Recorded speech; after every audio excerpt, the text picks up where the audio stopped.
meeting this evening, and welcome to those watching by whichever way they decide to watch us. I understand some people think this is more entertaining than some of the television programmes, so let's give them a good show this evening. Item 1, apologies for absence. I have apologies for absence from Councillor Ritchie, who will be substituted by Councillor Tom Cunningham, and Councillor Unsworth, who is being substituted by Councillor Thorogood. Thank you. Item 2, declarations of interest. Does any member wish to declare the existence and nature of any disclosable pecuniary interest, other pecuniary interest or non-pecuniary interest relating to items on the agenda, having regard to the Code of Conduct for members? Before I process going around the room, I will do a joint declaration. We have Matthew Wood speaking this evening.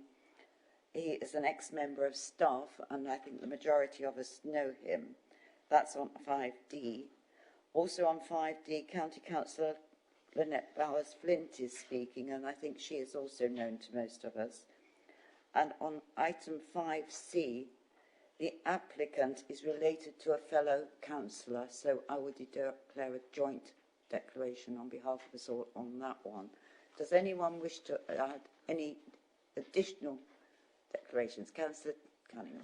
Thank you, Madam Chairman. Can I declare a non-pecuniary interest in item 5A, the application relating to Brain Valley Avenue, Blacknotley? This is in my ward, and I have had representations from the members of the public. One of the public speakers is known to me. I haven't commented on the application anyway, and I'd like to take part in the debate. Thank you.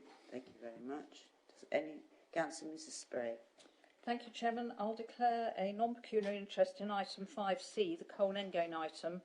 The family member of the applicant is my fellow ward councillor for the Colnes, but I have not discussed the application with either the applicant or George Courtauld Jr., so I will remain in vote. Thank you. Thank you. Councillor Abbott. Thank you, Madam Chairman. 5A, during my time as a county council representing Blacknotley, I had a number of residents approach me about this site, but I didn't express a view as to how I vote. And 5B, Bergie Brook, Rivenall Parish Council have submitted a representation, but I don't take part in planning recommendations at the Parish Council. Thank you. Thank you, Councillor Abbott. Councillor Bowers. Thank you, Madam Chairman. It's just a separate MPI on 5D in relation to Councillor Lynette Bowers-Flint, who's speaking tonight. I know her because she's my wife. We do hope you know her, yes. And no reason we discussed the planning application. However, though governance have advised me that because I haven't discussed the application, I could stay, debate and vote, I've decided out of transparency it's best to remove myself from the meeting on that item. Thank you, Madam Chairman. Thank you, Councillor. Does anyone else? No. We'll now move on to item 3, the minutes. I have the minutes of the 14th of September to sign. Is it your wish that I sign them as a true record? Move as a correct record, Chair. Thank you. Do I find a seconder for that? Thank you, Councillor Mrs. Spray. All those in favour that I sign these as a true record? Thank you, members.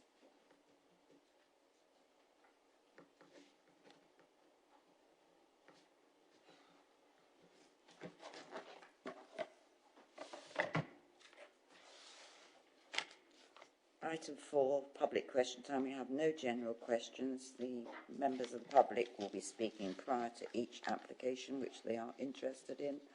That brings us on to item 5, planning applications. Before I go on to planning applications, I would like to introduce Fiona Hunter, who is with us this evening. It's our first meeting as presenting, and we welcome you this evening.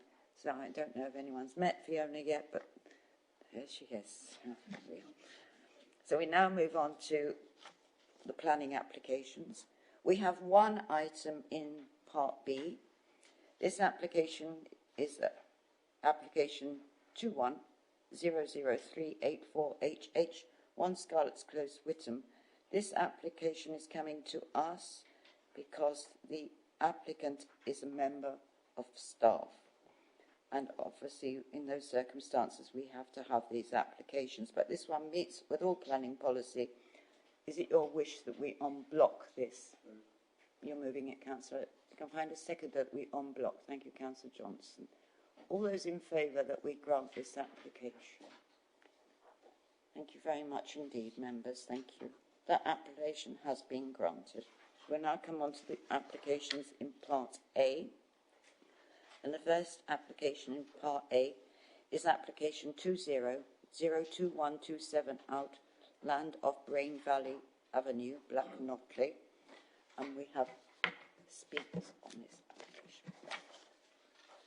And the first person that wishes to speak on this application is Mr. William Hunt, and he is speaking on behalf of the residents of Brain Valley Avenue, Black Notley, and they are objecting. Mr. Hunt, would you like to come and make your statement? And you have 3 minutes.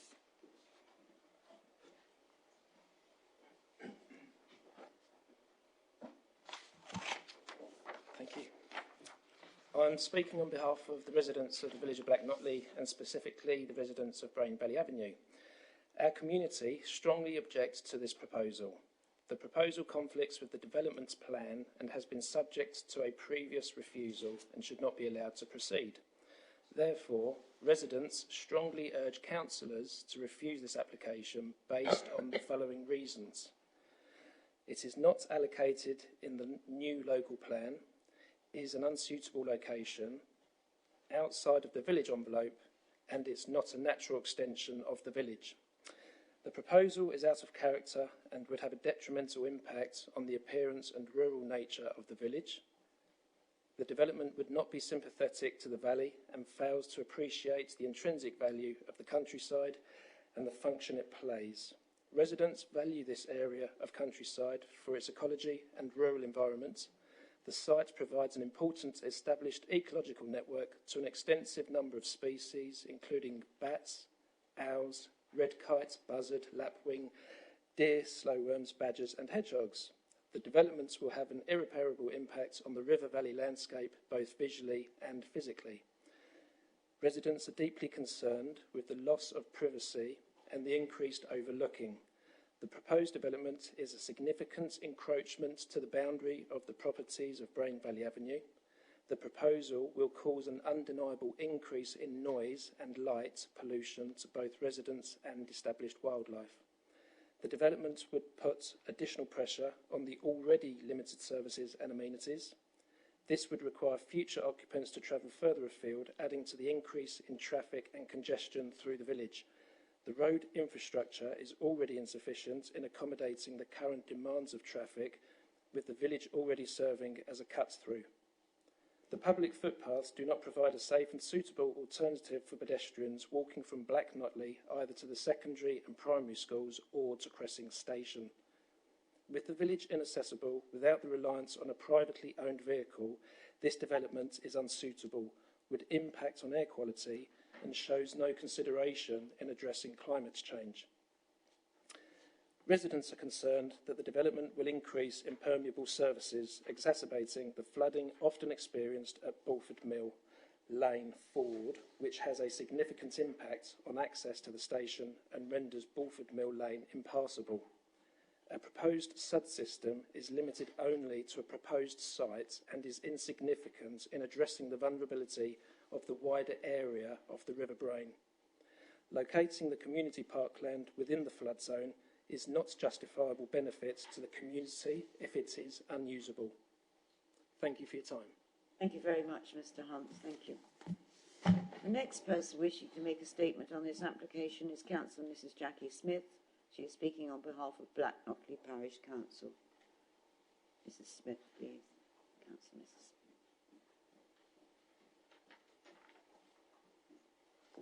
Good evening. Good evening. Black Notley Parish Council strongly object to this speculative application for 90 dwellings outside the village envelope. A similar plan was rejected in the 2014 local district plan as unsuitable for development. The gradient of the site slopes down. Water percolates to the river valley and properties and highways have been affected. Global warming and the wettest weather for years must make this a high risk for residential development. The amendment put forward will not alleviate this or the ongoing effects of the proposal, condensing the development area and putting added pressure onto the River Valley and its ecology and the Ford, which regularly floods to an impassable level. This development will increase the flow and the problem. The road at the Ford is single file to the railway station and very hazardous, with no path or street lighting and limited parking at the station. Views will be lost across the protected Brain Valley and Black Notley will become an urban corridor. Development will considerably add to the local traffic exiting Brain Valley Avenue and beyond, along Bakers Lane and Overburden Rat Run, heading to Chelmsford Stansted and to Witham for the A12. There's no school and only limited facilities in Black Notley. Therefore, access to a car during school hours is essential, adding to the existing parking problems at John Ray School. The alternative being an unpleasant long hilly walk along a busy road escorting very young children or an expensive bus service. There are no healthcare facilities in Black Notley and an existing lack of them in Braintree. The proposed site, BLAN 114, for up to 2,000 houses and doctors' surgeries, schools, shops, etc., lies within the parish of Black Notley and was forwarded in the local district plan. It was discussed in July 21 and is now under review with the inspector.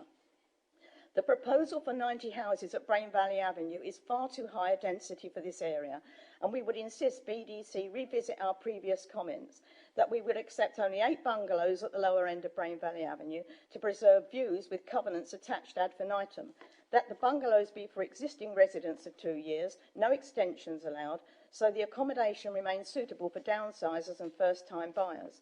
Brain Valley Avenue is a bungalows area and should not be dominated by higher storey, high-density housing. There is no community gain from this proposal, therefore Black Notley Parish Council object to it. Any 106 contribution can be earmarked for infrastructure open spaces in Black Notley. Thank you very much indeed. Thank you. Thank you. Well, members, that brings us to the end of people wishing to make a statement. So we'll go to the presentation, and the presentation is going to be made by Matthew. Good evening, Matthew. Good evening, Madam Chairman. Good evening, members. Bear with me 1 second while I share my screen.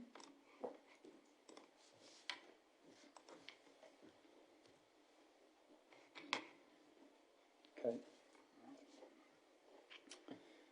So, as has been said at public question time, this is an outline application with all matters reserved, apart from access, for the demolition of the existing buildings on the site and the erection up to 90 dwellings, including 40% affordable housing, a community park, public open space, landscaping, sustainable drainage system, and vehicular access point from Brain Valley Avenue. I just want to sort of remind members really that an appeal has been submitted for this site for non-determination. This came about once the council or once officers informed the developer of the recommendation to refuse, so they didn't waste any time.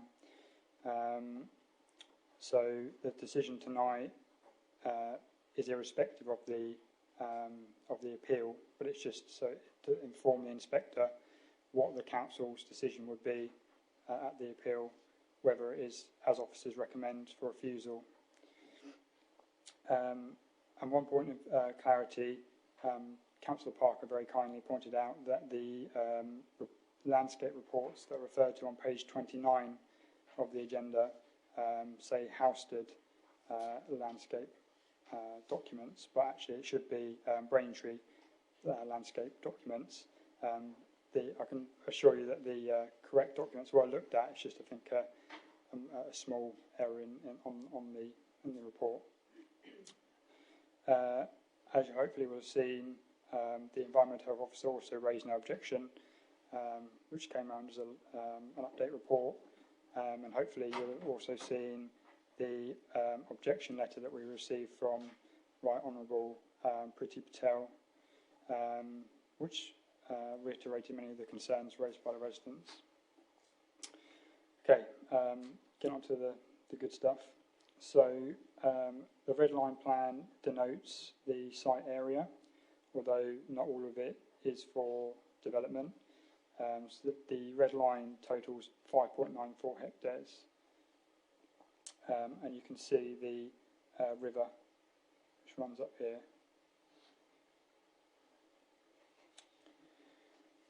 Okay, so an aerial photo gives you the best kind of context of the site. So the settlement boundary as part of the 2005 and emerging local plan is here. So this is the site, the developable area here and here, and this bit here is the area of the community park. So just to highlight what that is the flood zone that is shown in the hatched blue that you can see up there. So obviously the developable area is outside of that, and I'll come on to that. So the site is fronting onto numbers 65 and 69 Brain Valley Avenue over here, which are the bungalows, and then to the rear of 54 to 20 Brain Valley Avenue. Coker's Piece, if that's how you pronounce it, is in this area over here, which is the community area owned by the parish council, I believe, and that's the protected tree. You can see just where my mouse is. The site's not in a conservation area nor any listed buildings in close proximity. As was said in the question time, the topography of the land slopes down towards the river and then up again on the other side, outside of the application site, and then you can see the railway, which sort of obviously carries on in a straight line. Hopefully from the picture you'll be able to see that the site contains a stable building, which is here, a menage, and some sort of more general outbuildings. The vegetation is primarily on the boundary. I'll show you a tree protection plan in a moment. And then you've got the public right of way, so you can kind of see it on here actually. You've got the one, so there's none on the site itself, but you've got one that runs up here and goes over the railway, and you've got one that runs along the river corridor along here. Okay.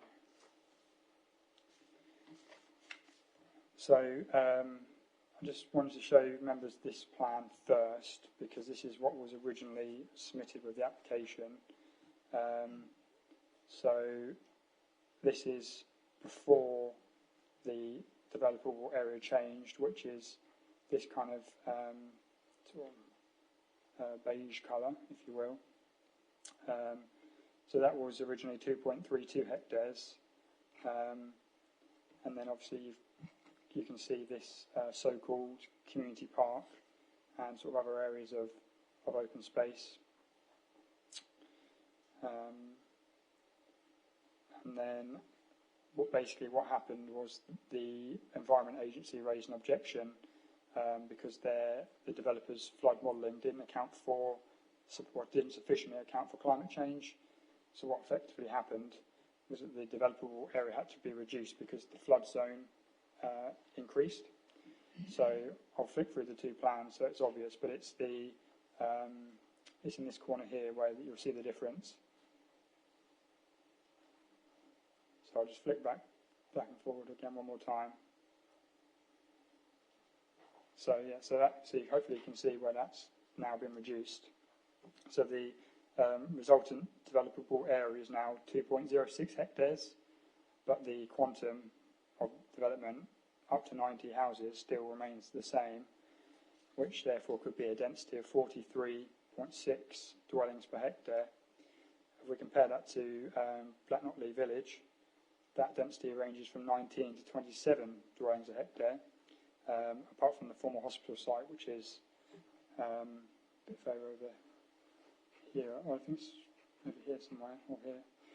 I've got my bearings. But yeah, so that's a slightly higher density because it's a more modern development. So yeah, I mean, up to 43.6 dwellings per hectare would be completely at odds with the character of the village and result in poor quality development. And officers are not satisfied that it's been demonstrated how 90 dwellings could realistically be achieved on the site in a satisfactory way. The only thing that has been submitted is this indicative or illustrative layout, which is within the design access statement. it's based on the previous framework plan, but it's evident that 90 dwellings cannot be achieved without inappropriate development, either taller buildings, which obviously would be out of keeping, or poor quality design. The back-to-back distances on the plan and the general relationships are pretty poor on this plan, which is meant to be illustrating 90 dwellings on a bigger area than what we've actually got now. So I think it's also worth noting as well, and this will be something that comes back to members more and more, is this requirement in the National Planning Policy Framework for tree-lined streets, and that will have an impact on density too. So yeah, I'll sort of leave that for a later committee, but in terms of impact, that would impact the density. The scale of development also has implications for the Brain River Valley landscape character area. While the site is deemed to have a medium capacity for development, it has a high sensitivity to change.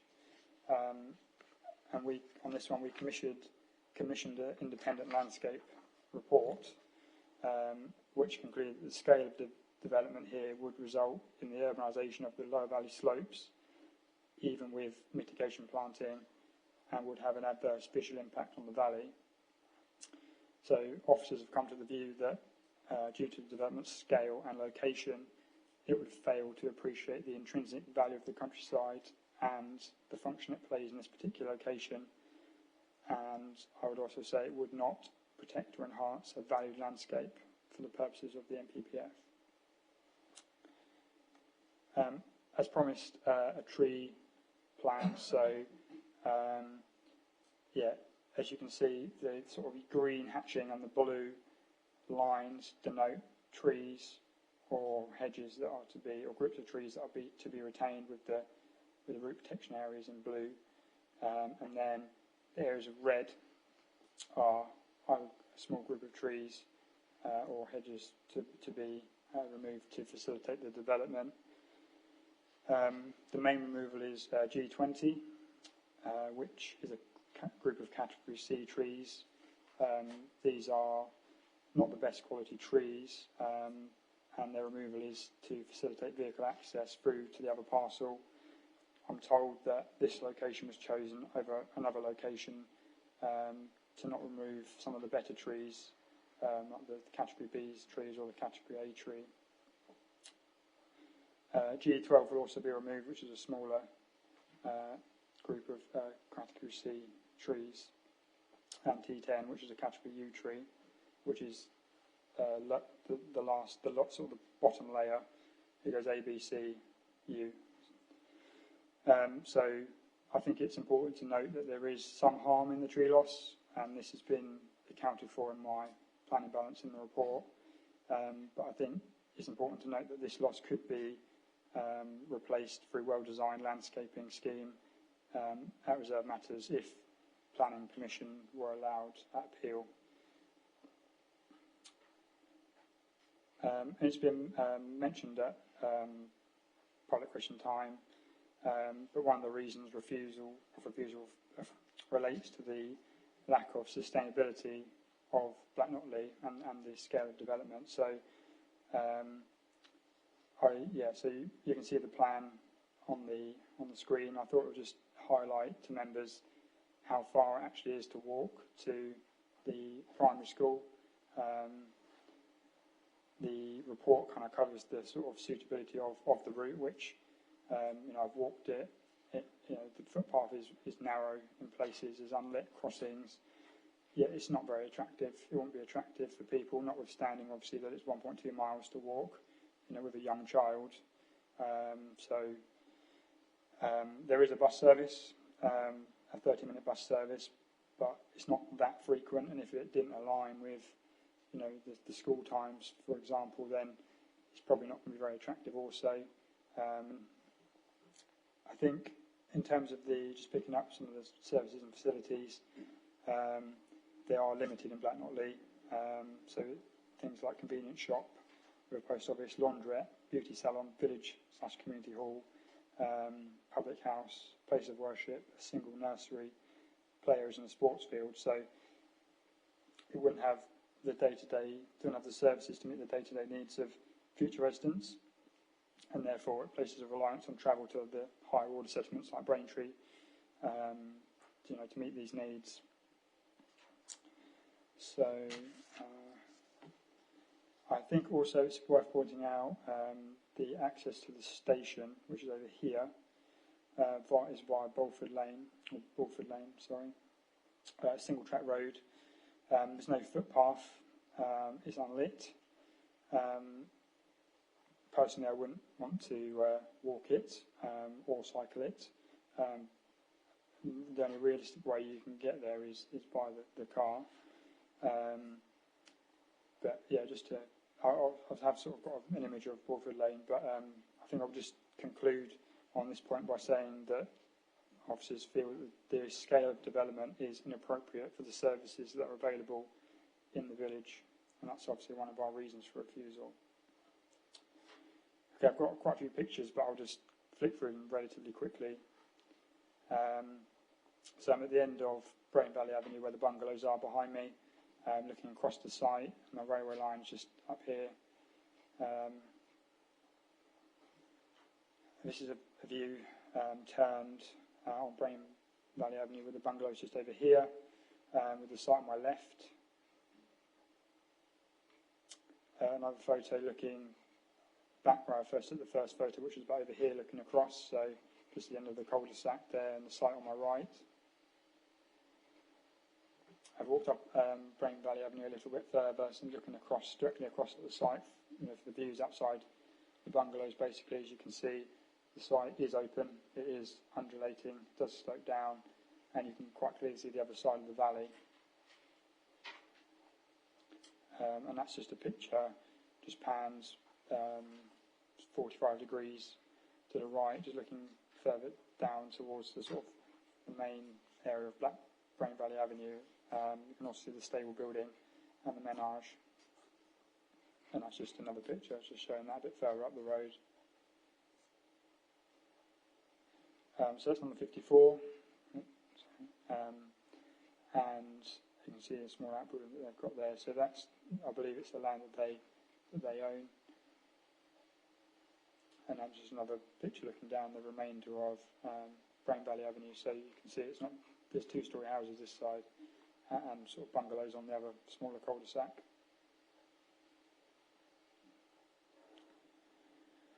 Okay, so we're now looking from inside the site on the western parcel, so basically back where we were with the bungalows. So you can see them there. I'm sort of in the middle, sort of in the first parcel of land.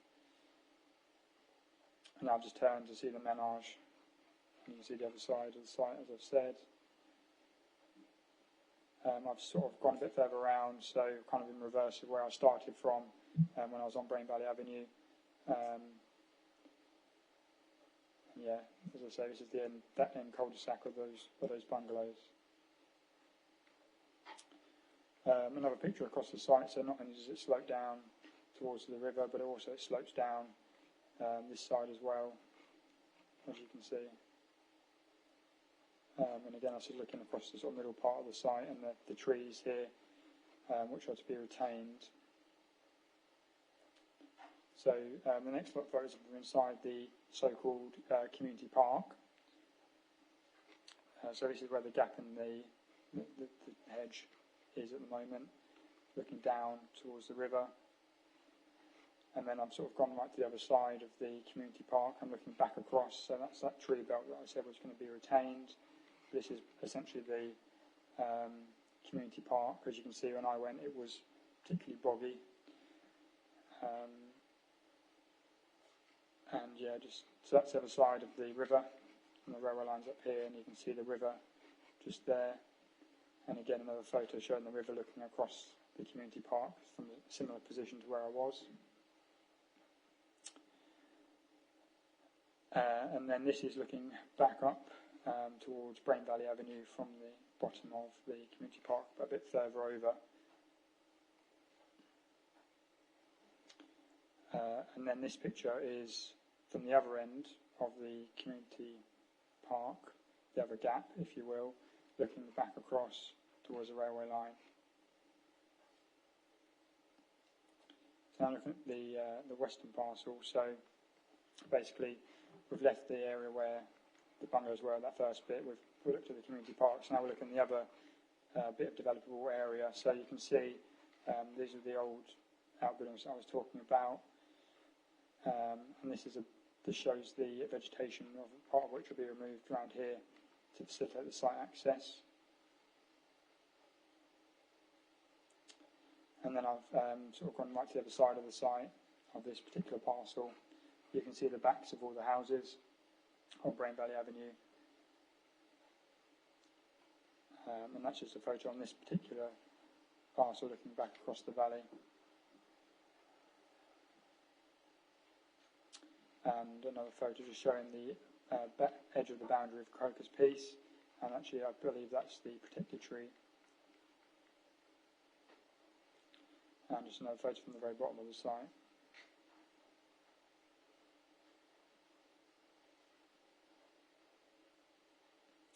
Another one just a slightly different angle.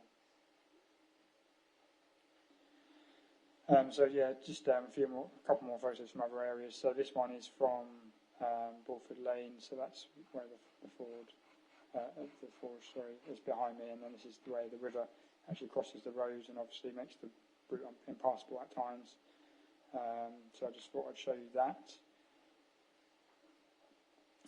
And also went up to the public footpath to go and look at the site from the other side of the river. But I thought I'd also include this, as many people I'm sure will know, the mill and the narrowness of the road and that particular pinch point. And that's where potentially, to get to the station, you'd have to walk or cycle without the car, which, at night time or inclement weather, obviously not going to be very attractive or safe. So this photo is from the very top of the public right-of-way, which is where you can see the railway to my right, and the row of trees just go along down here. And then I've sort of turned around 90 degrees to look back at the site. So Crocus Peace is this bit here, and then you've got that bit we were just looking at in terms of the two-storey houses that back on, and you might just be able to see this. That's where that sort of older outbuilding is. I walked a bit further on the field, the other side. It's not from the public right of way. Just a bit further over to sort of you can start to see the other side where the bungalows are on this point.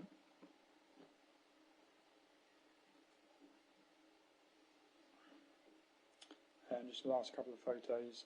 So this is one of the photos looking at the community lands that they're proposing a community park from the other side of the river. So part of the route is open, as you can see. It's kind of mixed really as you go along the public right of way. This is the other sort of parcel.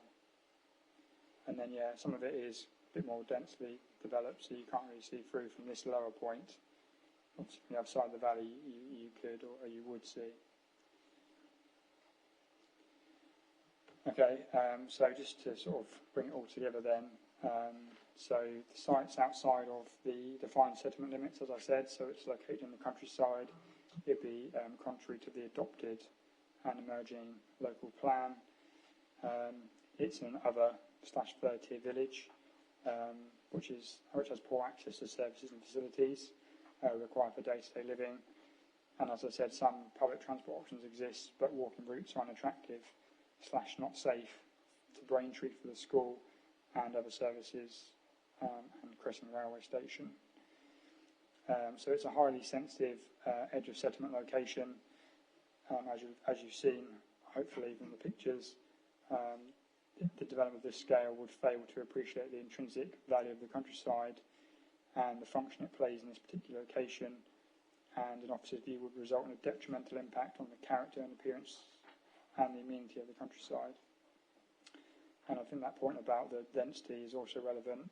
43.6 dwellings per hectare, is either flat, it's tall flats to achieve that, or it's really compromising on, back-to-back distances, garden space sizes to achieve that, and that's notwithstanding the tree-lined streets requirement. And I think as well as, in terms of the harms, the limited tree loss is a harm, as I said. So they're kind of the harms that officers feel which are associated with the development. And then in terms of the benefits, obviously, which is important to recognise, up to 90 dwellings, 54 market dwellings and 36 affordable dwellings. There is a bus service, albeit it's 30 minutes, and the crossing station is in the locality, but again, as I've said, no safe pedestrian access or public transport which you can get there. The sort of standard economic benefits during construction and social benefits once occupied, albeit limited because of the facilities in Black Notley are limited. And if the Section 106 agreement is entered into, which I imagine one will be drafted for the appeal, the site will secure affordable housing, open space, education contribution, NHS contribution, HRA and RAMS contribution, albeit, you know, as I said, this will be expected on any development of this scale.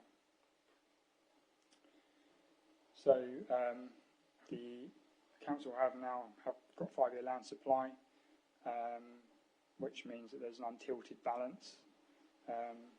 Officers consider that there is significant harm arising from the site's location in terms of accessibility, the countryside and character impacts, and also the lack of a signed Section 106 agreement.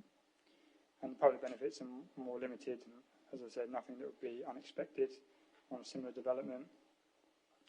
And overall, we've come to the conclusion as officers that the harms would outweigh the benefits, and therefore the recommendation before members this evening is to refuse or recommend that the application is refused to the planning inspector in line with the 4 reasons which I've set out in the pages 52 and 53 of the officer report. I won't repeat them, but just to recap: sustainability, landscape impact, density and character, and the Section 106.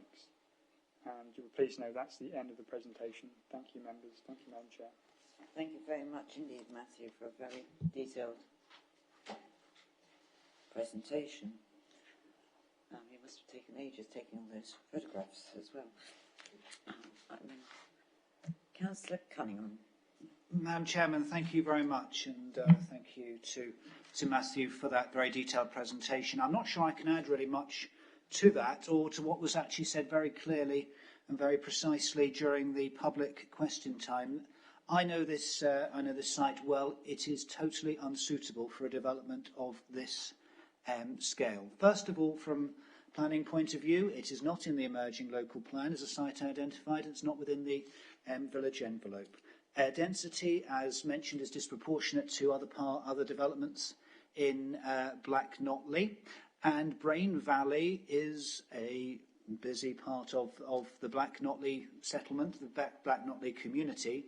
However, there is nothing about Brain Valley Avenue that suggests it should be an access point to an additional development of this size. It is just totally impractical. But most importantly, the points made about landscaping. A development of this scale on that site would be a blight on one of the most picturesque parts or picturesque points around the town of Braintree and Bocking, without a shadow of a doubt. And the notion of some sort of community facility adjacent to the river in was basically the floodplain really doesn't, pardon the pun, hold a lot of water in terms of viability. In fact, community facilities are best in places where the land is unlikely to be saturated. I think the comments we had from public question time were indicative of the attitude of the community of Black Notley. Black Notley's never been anti-development. Black Notley has taken significant development over the previous decades and has changed as a result. And we constantly have before planning committee applications for infill development along the London Road, and the local community has actively engaged in the local plan process. And there are a couple of key strategic sites in that emerging local plan. However, this proposal isn't viable, isn't suitable for the character of the area, and therefore, Madam Chairman, I'm happy to move refusal. Thank you. Thank you, Councillor. Does that find a seconder before I move on? Councillor Mrs. Spray, did you wish to speak? Yes, thank you, Madam Chairman. Completely agree with my colleague, and thank Matthew for a very detailed presentation. I went through the agenda report several times, and I marked up a lot of reasons why this should be refused. There is plenty to choose from. I think I'll just highlight three briefly. The first one is the high density, which is, as proposed here, is completely at odds with Black Notley as it is at the moment. The second point I think I would make is the accessibility, or the lack of accessibility, in terms of getting to school and the railway station. I note from the report that the officers actually walked the route themselves and measured it as they went, so that was a very thorough sort of examination of the site, and it's not going to be practical to walk from your house on the site to the junior school. It's a long way for quite small legs, quite frankly, but also, it's just poorly lit. It's just not suitable, and the same thing applies to the railway station. And I think finally, for me, the fact that a large area of the green space is going to be located within the highest flood risk area. Now, the reason that they've managed to get the 90 homes on land which isn't within the flood risk area is because they've pushed them onto that and then put the green space onto the flood risk area. So it's been done at the expense of the open space, which I don't see is going to be usable, not a lot of it anyway. There is a lot more, but for me, those were three of the highlights. So I'm absolutely in agreement with officers that, had this come to us before it went to appeal, that we should be recommending refusal. I'm happy to support that. Thanks, Chairman. Thank you, Councillor Mrs. Spray. Councillor Abbott. Thank you, Madam Chairman. Yes, I agree with the previous two speakers, and again, thank the officer and the public speakers for setting things out so clearly. This is not allocated in Section 2, which hopefully we will be adopting, not too many more months now, and is outside the current development boundaries for the village. And as we have been told, and I accept, training recently, there's no hard and fast rule on these things. We have to judge each application on its merits. But we're simply not in a position now, having both a 5-year supply and quite an advanced stage of the local plan, to be granting lots of substantial housing developments on greenfield sites which are unallocated. We don't need to do it. Perhaps inspectors will tell us differently, but we as a council, I believe, don't need to do it. The density is clearly far too high, and the issue of how usable that public space will be, I believe that one of those photographs from Matthew where the grass was all like it had been combed, looked like water had been running over it quite recently, so that he said it was very wet at the time. There's also the issue of services. The village, I know I don't represent it anymore, but in my time I did, I got to know Black Notley very well, and the services in the village certainly cannot support substantial development. And I particularly wanted to focus on health. Page 15, the CCG sets out the local primary care network, which includes a number of local GP practices, including Silver End, and says, and I quote, that this development would add to the deficit of capacity in the network area and would be unsustainable, and if this development went ahead, there would need to be a contribution towards expansion. So, the unfortunate terms used, as have been used by a senior member of this council, that it is naive and unrealistic to expect GP services to expand.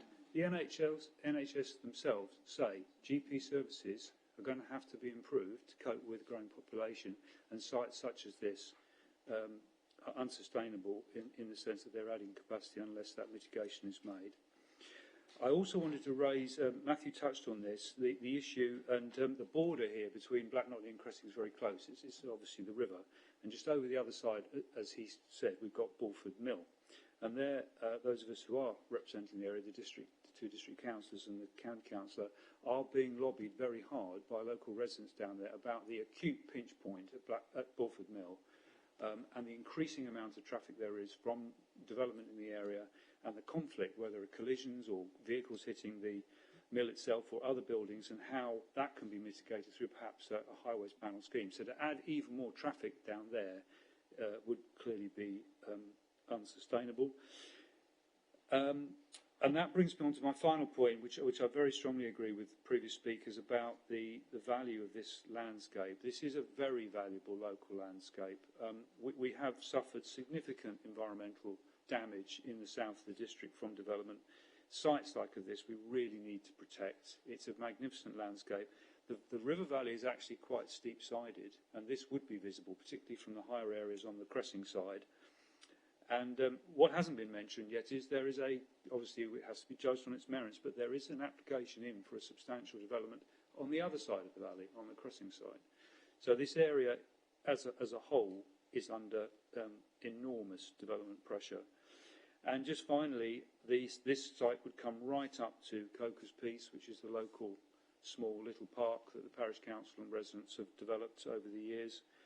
Which is another reason. It's a beautiful spot. It's another reason why we need to protect this. So for all those reasons, Madam Chairman, I have no hesitation in supporting the recommendation to refuse when the vote comes. Thank you. Councillor Mrs. Parker. Yes, thank you. All the other speakers have actually made all the points that I wanted to make myself, particularly regarding density and the usability of the public space, which I mean, parts of it are going to be the suds, which I think are going to be full with water probably most of the time. But I just wanted to, I think it is very important, I agree with speakers that, and Matthew, that it's very important that we maintain the undeveloped nature of this valley. I think it is right for us to follow the advice of the landscape consultants that we have employed, and they quite clearly say the scale of development would have a harmful impact on the valley, and I do think that is a strong ground for refusal for a development of this size. That's what I'd like to say. Thank you, Madam Chairman. Thank you. Well, members, sorry, Chris. Oh. Thank you, Madam Chairman. If I could just come in just briefly, it's just a comment in relation to reasons for refusal 3. Just after listening to the comments from both Councillor Spray and Councillor Parker, just a suggestion for members whether or not we tweak the wording of that suggested reason for refusal just to more explicitly state the point about the location, the relationship of the open space in relation to the flood risk and the unusability of that. I think that's inferred effectively in terms of we've caveated in terms of including tree-lined streets as required by the NPPF in brackets in relation to landscaping. But given that point's been made, we could potentially strengthen the wording of the reason for refusal on that point a little further. So I just thought I'd make that suggestion. In hindsight, that it could be slightly stronger, I think. Thank you, Grace. Councillor Cunningham, as the mover, would you be content? Madam Chairman, as a mover, I'd be very happy to accept that. Thank you. And Councillor Mrs. Spray, as second. Yes, absolutely. Well, members, it has been moved that we recommend to the planning inspector that our decision would have been to refuse this application. All those in favour? That is unanimous. Thank you, members. Thank you.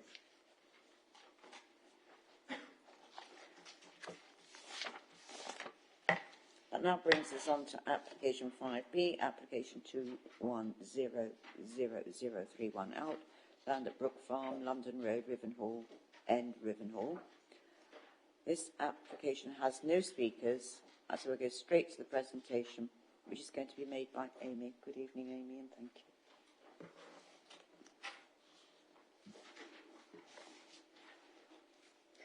Thank you very much. This application is 210031 out, which is for outline planning permission with all matters reserved for the demolition of the existing dwelling on the site and buildings on the site and the erection of B2 and B8 industrial and distribution units with associated parking, servicing and landscaping. You can see in front of you now the location plan with the site outlined in red. To the west of the site, you can see Eastways Business Park.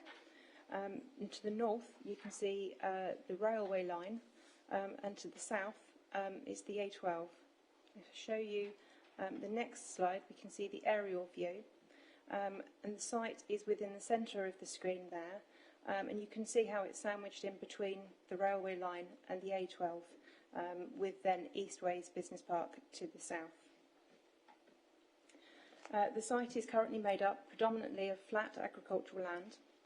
A single dwelling house is in the northwest corner of the site, just where you can see my cursor at the moment, with a number of associated outbuildings which are distributed to the rear, leading up towards the railway line towards the north. It has an area of 3.6 hectares, and it's bounded by the railway to the north and the A12 to the south, with the business park to the southwest. The site is located outside of the designated development boundary. However, along with the adjoining parcel of land to the southeast, which is this L-shaped land we see here, the site forms part of a draft allocation within the emerging Section 2 plan for industrial use. The adjacent site is also currently subject to an outline planning application for industrial development, and that's currently with officers at the moment. Emerging Policy LPP2 establishes that the site would become part of the adjacent employment policy area of Eastways Business Park. Currently, the site is accessed directly off of the A12, with a driveway serving the existing dwelling in this location and 2 vehicle crossovers providing access to the fields. Move on to the photographs. These photographs are taken from the south, from the A12. So you can see the open nature of the site at the moment, with some limited trees and hedgerow running through the site. It's mainly laid out to sort of fields. This is looking in the other direction towards the existing dwelling on the site and the paraphernalia and outbuildings associated with that. And so the railway runs along the other side of the site, where my cursor is moving at the moment, and the dwelling house is just behind the Red Row site that you can signage that you can see there. This is another view of the site, again taken from the A12 road, looking back towards Eastways Business Park to the south. So that's behind this area of trees along there. And this is the dwelling that is currently on the site at the moment, and you can see the existing access directly off of the A12. So this is the existing site plan, which gives you a little bit more context of actually what's on the site at the moment. So the existing buildings relating to the dwelling are here, and then associated sort of outbuildings all spreading towards the rear. The site to the south, this is the other site, which is also part of the draft allocation. So outline plan and permission is sought. All matters are reserved, and it's for the demolition of all of the existing buildings on the site and the construction of industrial and distribution units. These would fall under use classes B2, which is general industry, and B8, which is storage and distribution. A flexible permission is therefore sought that would allow an appropriate split of these uses depending on market interest. Notwithstanding that all matters, including access, appearance, landscaping, layout and scale, are reserved, a parameter plan alongside illustrative site layouts and elevations have been submitted by the applicant. You can see in front of you the site parameter plan. These demonstrate ways in which the development could be accommodated and delivered on the site. The plans demonstrate that the existing accesses to the site off the A12, which are along this side here, would be closed off, whilst a new access would be created that would connect the site to Eastways via the adjacent site to the southwest. So that would be coming from Eastways at the bottom of the screen up through the site to give access. Officers have sought revisions during the course of the application to demonstrate how a connection to the public highway would be achieved, and this is shown with this access. and the perimeter plan and indicative site layouts have been updated to illustrate additional soft landscaping. A buffer zone within which no development would take place is also defined. This is shown on the site parameter plan and is shown in this red orangey hatched area alongside the A12. This would be protected in order to allow sufficient land for the completion of the A12 widening scheme, which is a nationally significant infrastructure project. Upon completion of the widening scheme, this area would be landscaped, as whilst it is required during the delivery of the scheme, it would be a non-development zone.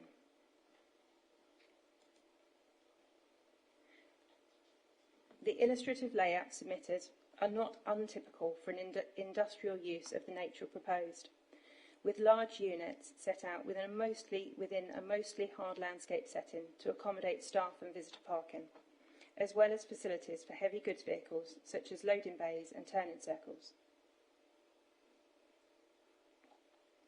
Two potential layouts have been tabled, with one showing 3 units, which is the one in front of you, and the other showing 2 units.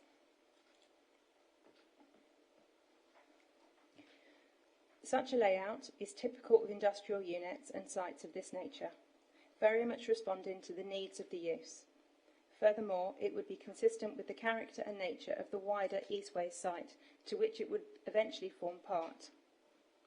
You can see on the illustrative site layout plan the areas that have been allowed around the buildings for additional landscaping, including the buffer zone for the A12 widening scheme in this area here.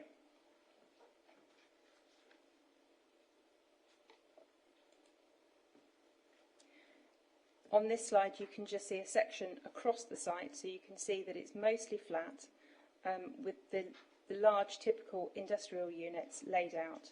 So you would have the A12 on this side and then the railway on this side.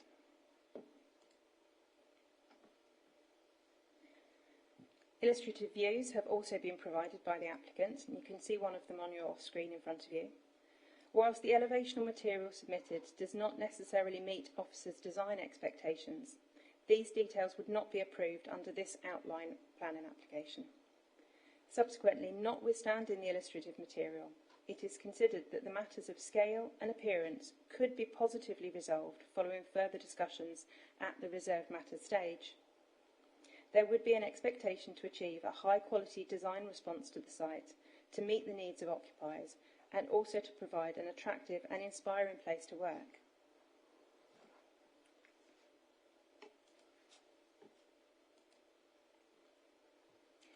During the course of the application, the amount of space to be made available for soft landscaping along both the northwestern and southeastern boundaries has been increased, so as to have greater opportunities for levels of planting within parking areas.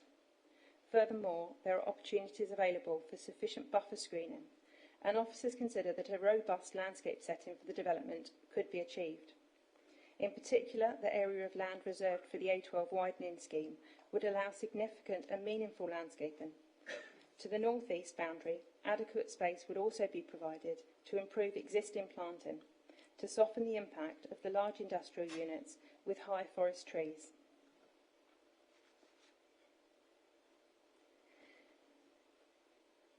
In terms of consultation, further to positive negotiation with the applicant, amendments sought by officers, and additional details submitted in support, no objection is raised from any statutory or non-statutory consultee.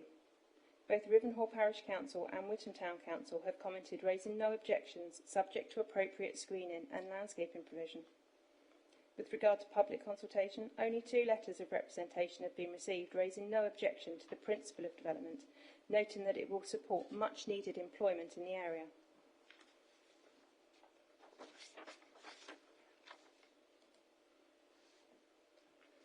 In summary, the principle of the development would be contrary to the development plan, albeit it is acknowledged that the employment land provision policies, which are amongst the most important for determination of the application, are out of date. Furthermore, the proposed development would be in accordance with the employment policies contained within the Section 2 plan, as well as meeting the economic objectives set out within the NPPF. Furthermore, the development would result in the loss of one dwelling. However, the location of this existing dwelling is not desirable given its situation immediately adjacent to the A12.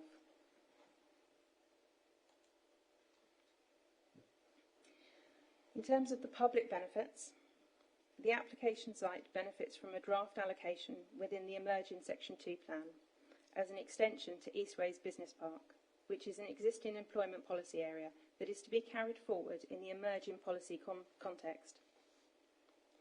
The proposed development would also therefore be in compliance with policy LPP3 of the Section 2 plan, given the uses proposed, which are in alignment with the employment policy area requirements.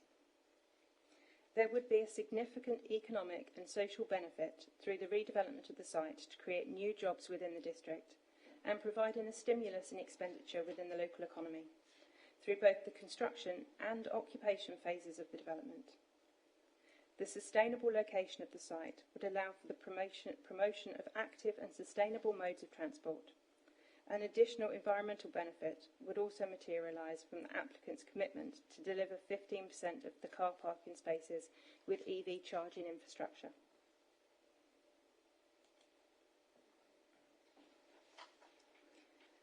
Moving on to the planning balance.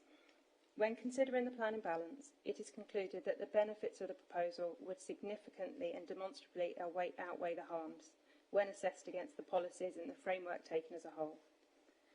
Therefore, subject to the completion of a Section 106 agreement, securing a workplace travel plan and a public open space financial contribution which has been agreed by the applicant, and subject to the conditions outlined within the committee report, it is recommended that outline planning permission is granted for the proposed development. Thank you. Thank you very much indeed, Amy. Can I just ask a question? The new access goes through the adjoining land, which we have an application in for. Is it owned by the same people? Has an agreement been arranged that access could take place? Because it goes right through the adjoining site from the picture I just saw.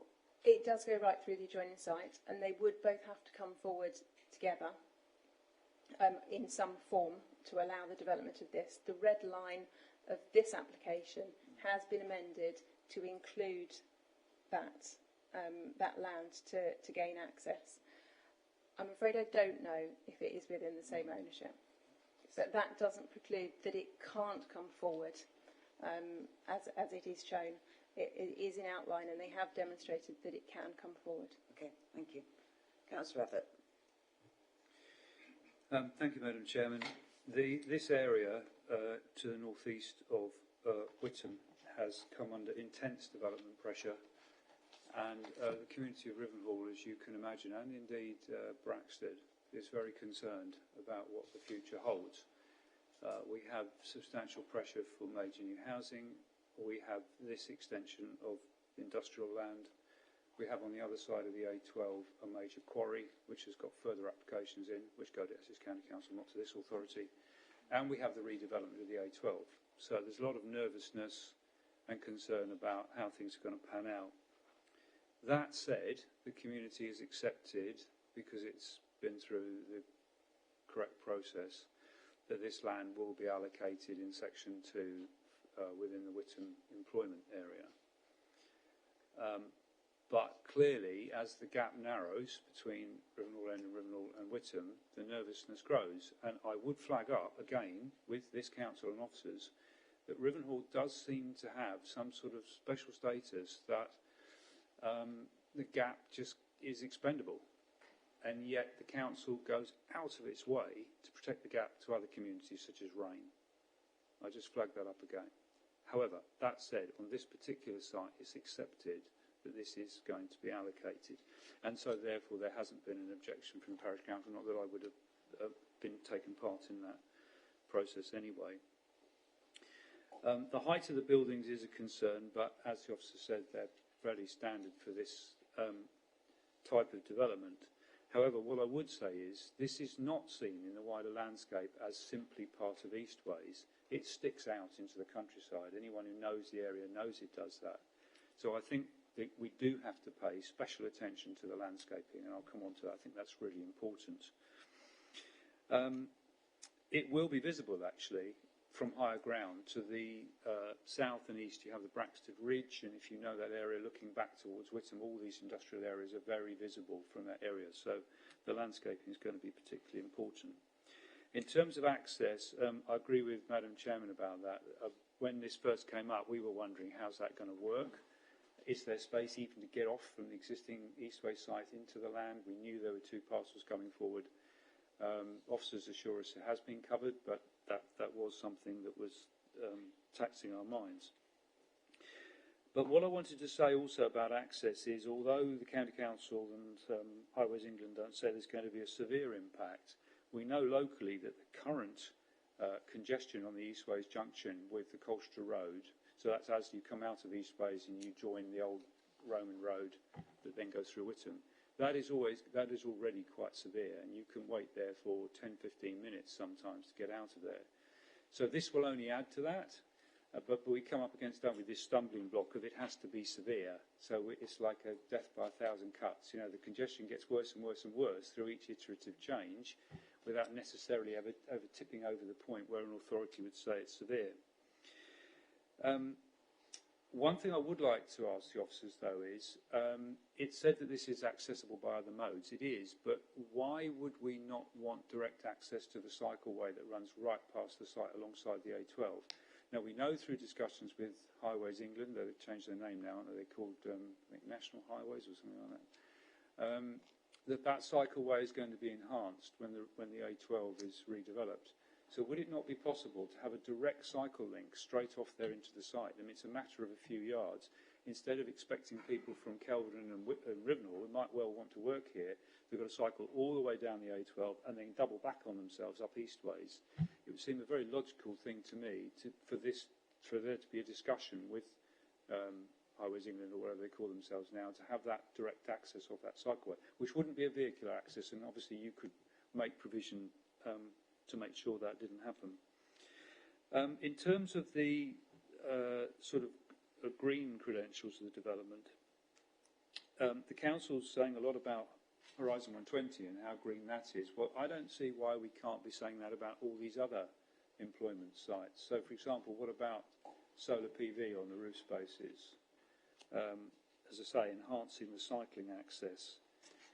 And as I said at the start, we're going to need really top-notch landscaping on this, really massive planting, particularly along that north-east boundary that faces Rivenhall End, and I believe some of the representations also say that.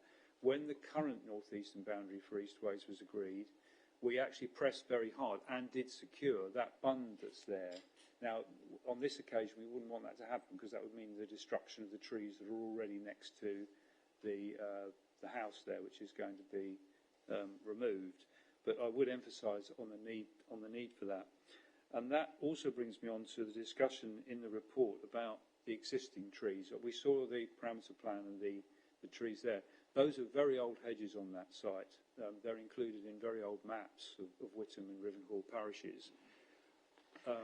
What officers seem to be saying here, that's the one, yeah, thank you. What officers seem to be saying in the report is, well, we'll come back to that at a later stage. How can we guarantee now that those hedges are not going to be trashed by the developer if we give outline permission tonight?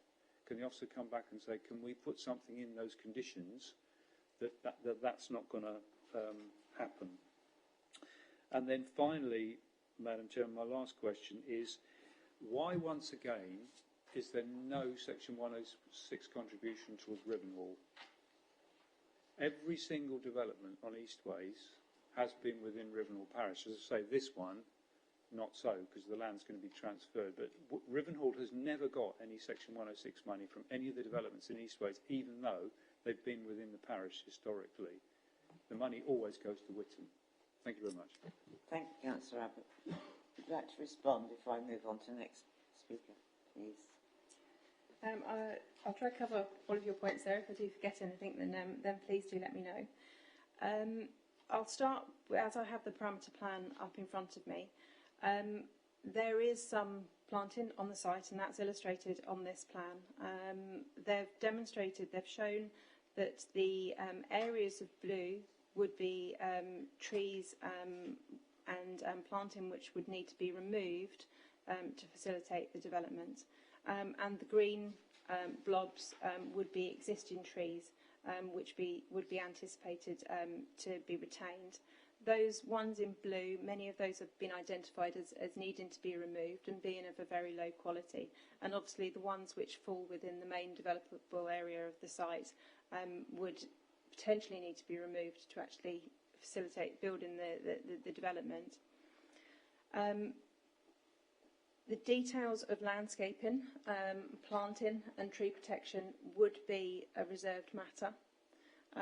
What the applicant has done is demonstrate that those trees can be retained along the buffers and that there is sufficient room there to allow meaningful planting to be provided, particularly along that northeastern boundary which you were talking about, which is where those the units would be really visible from. So at the moment, most of the trees along there, like you say, they are quite old and important. They aren't particularly big, so they wouldn't in their own right at the moment provide a huge amount of screening. So there would be an expectation that that would be significantly increased along that boundary with high trees, forest-like trees, to really help screen that. And officers are satisfied that that could be provided. But the details of that and the protection of the existing trees would be a matter for the Reserved Matters application. With regards to the cycle parking, we obviously are looking to block off the vehicle access points onto the A12. It wouldn't be desirable to have a vehicle access point directly on there. It isn't safe in any way, as I'm sure you can understand. But there is the cycle path along there. It isn't something which I believe has been discussed as part of this application, actually linking that cycle path in, but it would make sense to do that, and as part of the Reserved Matters, there's no reason why that couldn't be, again, secured, and we could look to secure that. The site is very sustainable. There are lots of cycle routes in the area, but yes, directly linking that is certainly something that can be achieved. In terms of the environmental credentials on this site, this application is in outline form at the moment. We have secured with the applicant the provision of EV charging points. At the moment, I think that is as far as we can secure. At the Reserved Matters stage, officers would be encouraging as much as possible. We don't have the policy basis at the moment in this location on this site to actually secure anything further, but yes, there would be an expectation that this would be made as environmentally sound as possible. And lastly, in terms of the Section 106 contribution towards open space,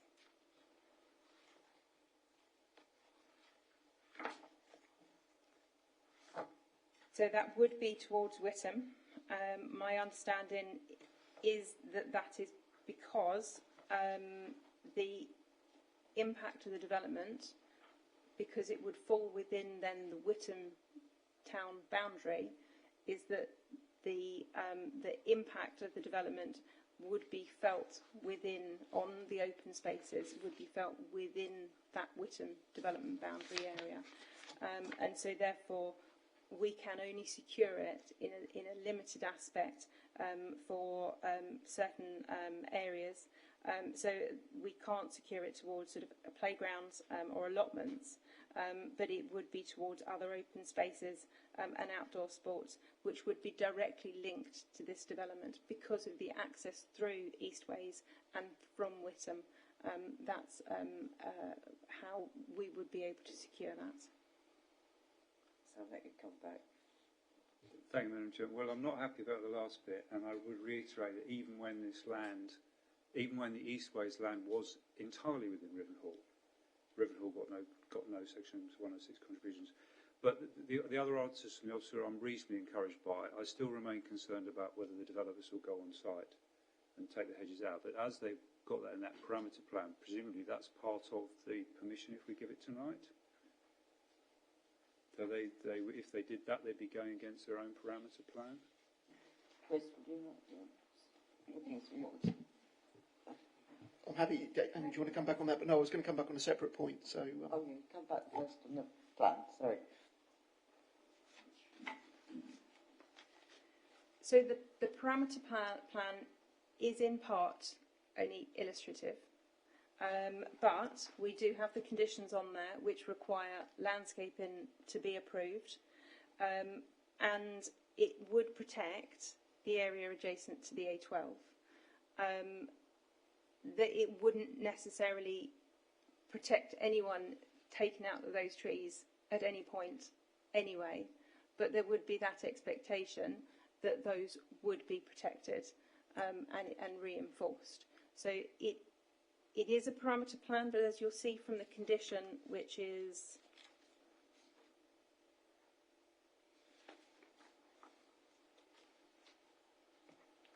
condition number 2, it's only approved insofar as it relates to the non-developable area of the site adjacent to the A12, which is to be kept free of any development. So it doesn't specifically protect those trees. However, those trees are right on the boundary. Many of them actually fall outside of the red line, as you can see. They're just above it. So those don't fall within the application site. So we don't have a means of actually sort of securing those. What we've done is look to secure sufficient space as a buffer zone to actually enhance what is there at the moment. But the actual site area doesn't encompass those trees to the northeast. Sorry. Thank you, Amy. Chris, you wish to say something? Then I come to Councillor Cunningham. Thank you, Madam Chairman. I just want to come back on the point about the linkage to the cycle network that was raised in terms of how the site could potentially link through. As Amy's mentioned, that potentially that could be something we negotiate at the reserve matter stage. I just wanted to highlight a couple of points. Firstly, as Amy's just explained, the parameter plan that's included within condition number 2 is only approved as so far as that it relates to the non-developable area of the site. So I suppose two things there. One is that the landscape buffer, if you like, the area of protected land adjacent to the A12, which is proposed for landscaping, doesn't form part of the developable area of the site. So in terms of creating a link, you would be going through effectively the landscape buffer. So my only suggestion would be, if that was something which members were minded for, we probably would want an additional condition to require that. But in that regard, just the flip side of that, as this is an application purely for all matters reserved, we don't know how the buildings on the site would come forward.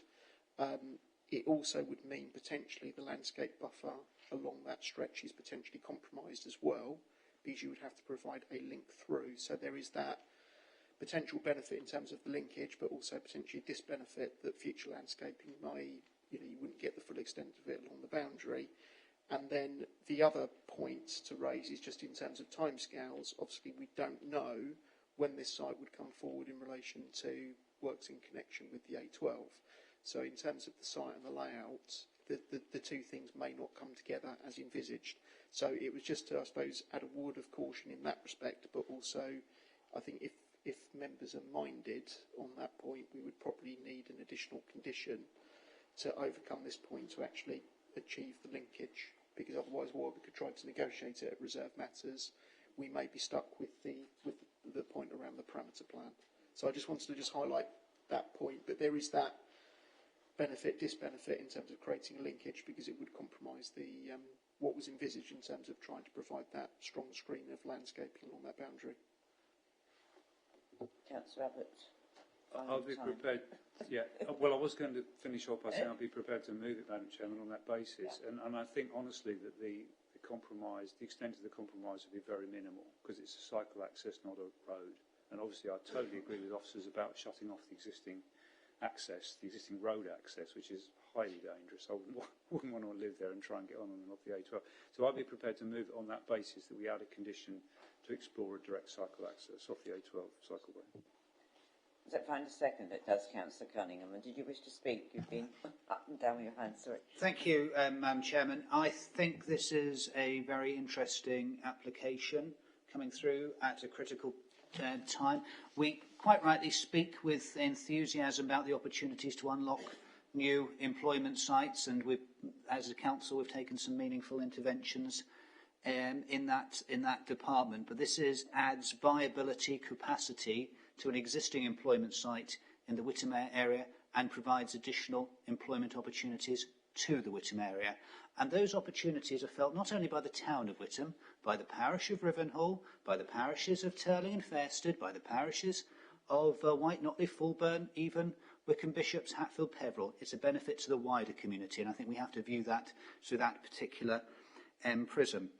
I echo the points made about the A12, and I think a new access that does no longer impacts on the A12 in a particularly dangerous part of the A12 and future-proofs A12, any plans for the A12 in coming months and years is a very good thing. I think we all share a sense of gratitude and agreement that the officer alluded to the high expectation for design. Okay, this is an outline planning application, but I think the officer suggested that there is a high expectation on design. We have set a high ambition for design as a council on employment land we've brought forward, and I think within a framework of commercial practicality, those high standards should be followed by any other development that's coming forward, being brought forward by the private sector. So very happy to second. Obviously, we await the reserved matters application with a certain high expectation, but very pleased to second and certainly to agree to the additional condition which Councillor Abbott moved. Thank you. Thank you very much. Does anyone else wish to add anything new or further? No. But it has been moved by Councillor Abbott and seconded by Councillor Cunningham with the additional condition, really, the access across the buffer zone for the cycle access. Is that correct? Yes. All those in favour? Thank you. Those, that's unanimous. Thank you, members. Sorry, I tried to see you all. Thank you, Amy. Thank you very much. This now brings us on to application 5C, application 21-01309 outline land south of Brook Street, Coningain, and I do have one speaker on this application. Can I invite Mrs. Nicola Cameron from 5 Churchview, Coningain to the table? She is an objector and wishes to speak.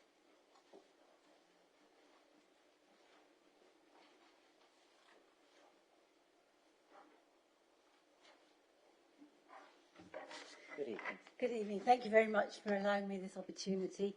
I'm here to represent a number of residents from Coningain who've already raised comprehensive objections to this application. It's not the first application for building of houses on this field.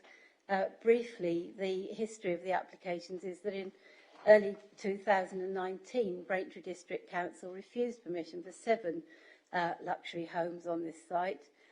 When Mr Courtauld appealed in December 2019, the Planning Inspectorate concluded that the adverse impacts of the proposed development would significantly and demonstrably outweigh the relatively modest scale of benefits, and therefore the appeal was dismissed. Excuse me. This is the last remaining field in Brook Street in Coningain, and building on it would mean that we lose the countryside feel of our village. The village doesn't need any more developments. Recently, a number of 4-bedroom houses have been for sale for over a year. They're just not selling in our area, and there's no need for more large houses. There's been an excessive amount of new build in the area, not directly in Coningain, but in Station Road between Earl's Cone and Coningain. And that's caused traffic problems and pressure on the local infrastructure, schools and doctors' surgery, etc. And there are a number of other health and safety issues and concerns regarding elderly residents, children who walk along that road to and from school.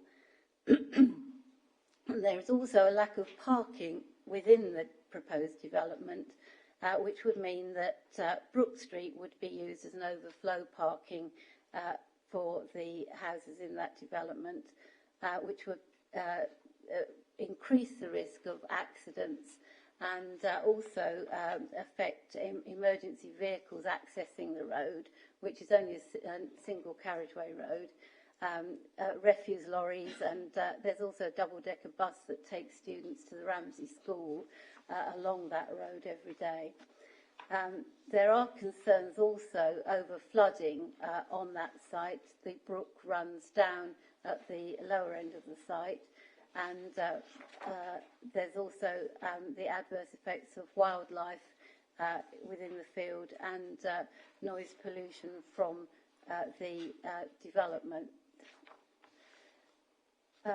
Mr. Courtauld has told me personally that he owns the land that goes back right to Elms Hall Road and down to Station Road, and he has said that although he has no plans at the moment, he wouldn't rule out trying to build more properties on the field at a later stage. He also has started with this, we believe, by redeveloping some old farm buildings at the Station Road end of his land, and it would be possible for him to increase his buildings from Station Road up to Brook Street on the land that he owns. I really don't want to interrupt you, but really what we're looking at tonight is the application before us, not speculative for the future. So, sorry. In that case, I have nothing else to say. Right. I'm sorry about that, but No? we have a planning application before which we have to consider Of course, tonight. thank you. Thank you. Well, now, there's no one else wishing to make a statement on this application, so we'll go to Fiona to make her first presentation. Thank you, Fiona. Thank you. So the application that we're looking at is 21/01309, and it's an outline application with all matters reserved for the erection of 3 dwellings, and the site is land south of Brook Street in Conan So the site is here under this outline here, and it's within the village of Conan. It's just to the west of the centre of Conan. It's currently outside the village envelope of Conan, but within the Section 2 plan, the site falls fully within the village envelope. And this is the site in relation to Earlscombe, so it's about a mile from Earlscombe itself. Earlscombe is a key service area, and whilst Conan does have some limited day-to-day facilities, it's expected that there would be a reliance on a private car for other facilities in Earlscombe. So this is the location plan, and you can see that the red outline of the site there is set within a number of residential properties to the north, east and west of the site. So I'll remind you again that it is all matters reserved, and so design won't be considered within this one. So I've got some photos of the site. So this is the site looking from the northwest along Brook Street, and then looking from the northeast along Brook Street as well. And just some more of the site frontage, and another of the site frontage. And then there's a public right-of-way which runs along the eastern boundary of the site, which is accessed from Brook Street, which you can see within this photo here. And then this is along the public right-of-way, looking north towards the site from the public right-of-way itself. And you can see that this is one of the residential properties to the west of the site, and these are some of the properties along the northern side of Brook Street. So this photo illustrates the extent of the site. So this is from the south of the site, looking towards the site as a whole. You can see these residential properties again. These are the ones along Brook Street, and there's some further residential properties behind this landscape buffer here. So there is an indicative layout for the site. Again, all matters are reserved, but this indicative site illustrates that 3 dwellings could be achieved within the site. The public right-of-way runs along here, and there is also a sewer easement, and so it shows that 3 dwellings could be accommodated on the site without encroaching upon either the right-of-way or the sewer easement itself. So it would be a linear form of development which would follow similar development within Brook Street and the surrounding area. And then another indicative view here of the street scene, so you can see the topography of the site and that it slopes down towards the east where the public right-of-way is as well, down here, and the neighbouring properties over here. So in terms of the adverse impact, so there is a current conflict with the development plan. The site currently sits outside of the village envelope. However, the Section 2 plan identifies the site wholly as within the village envelope, and so therefore this conflict is limited due to the stage of the Section 2 plan. In terms of benefits, then there's a delivery of market housing, so it would be 3 dwellings, and the economic and social benefits that come along with both the construction of the dwellings and with the social benefits of people accessing local facilities to the area. So overall, having regard to the adverse impacts and benefits and having regard to the requirements of the NPPF as a whole, Office concludes that the benefits of the proposal outweigh the adverse impacts, and the recommendation is that outline planning permission be granted subject to conditions. Thank you. Thank you, Fiona. Thank you very much indeed. Councillor Mrs. Spray. Thank you very much, Chairman. This is within my ward. I do understand the concerns of the Speaker, Mrs. Cameron, and other residents about further development in the village, but we as a local authority, well, no local authority can stop landowners coming forward with applications, and we have to look at them individually and on their merits, and all that officers and members of the committee are able to do actually is make decisions based on the application before us and make decisions based on sound planning reasons. So yes, this or a previous application was refused, and that was upheld at appeal, but it was quite different, and that was for 7 dwellings, something which the inspector felt was not appropriate for the site, and actually mentioned in his appeal decision, page 113 of our agenda, said that it would lead to an incongruous urbanising effect on the countryside setting of the village. What we have for us this evening is quite different in that it's for 3 homes. The other reason I know that it was refused, and again the inspector mentioned this in his decision, was that there was a sewer pipe which would have run through one of the gardens on the site, which was completely unacceptable. That's now, been overcome by a different layout. And the details, as Fiona mentioned, on layout, size, design, will all come forward with the reserved matter. So it's just the principle of the development that we're looking at this evening. So for me, the applicant has overcome the reasons for refusal and the reasons which the inspector found that he could uphold that decision. I'm not going to move anything right at the moment, Madam Chairman, but I do feel that this is now reasonable. And actually, as the officer said, under Section 2 of our local plan, which we hope will be approved, within the next few months, this is now going to be within the village envelope. Thank you, Chairman. Thank you, Councillor Mrs. Spray. Councillor Mrs. Parker. Yes, thank you, Madam Chairman. Yes, this is quite a different application from the previous application that came before us on a much larger site, although containing part of this site, or partly contains the site. And so I think that the reasons that the inspector gave for refusing permission for that application are not necessarily applicable to this application. For me, the key point really is that this is within the amended village envelope, and the point that is made in the agenda about refusal of planning permission on the grounds of prematurity. I don't think there would be justification for refusing on simply on those grounds.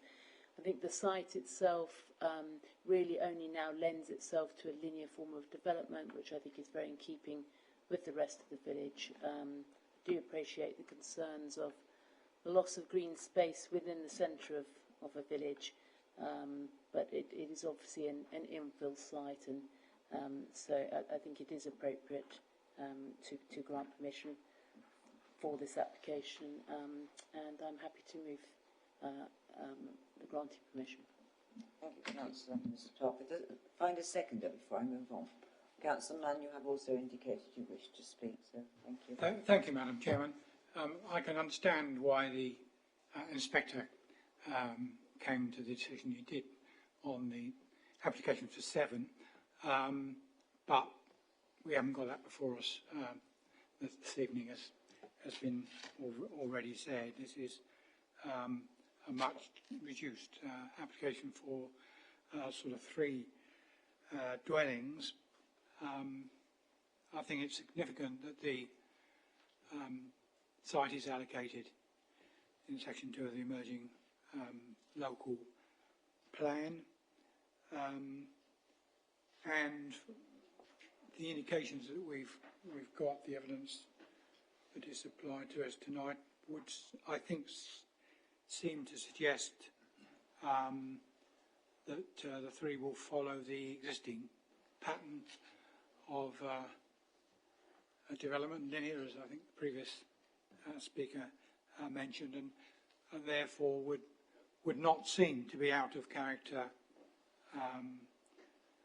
and to sit reasonably well within that street scene. Thank you, Councillor. Anyone else? Oh, very quiet. Well, it has been moved and seconded that we grant this application. It's been moved by Councillor Mrs. Parker and seconded by Councillor Mann. I'm now going to put that to the vote. All those in favour of granting this application? That is also unanimous. Thank you, members.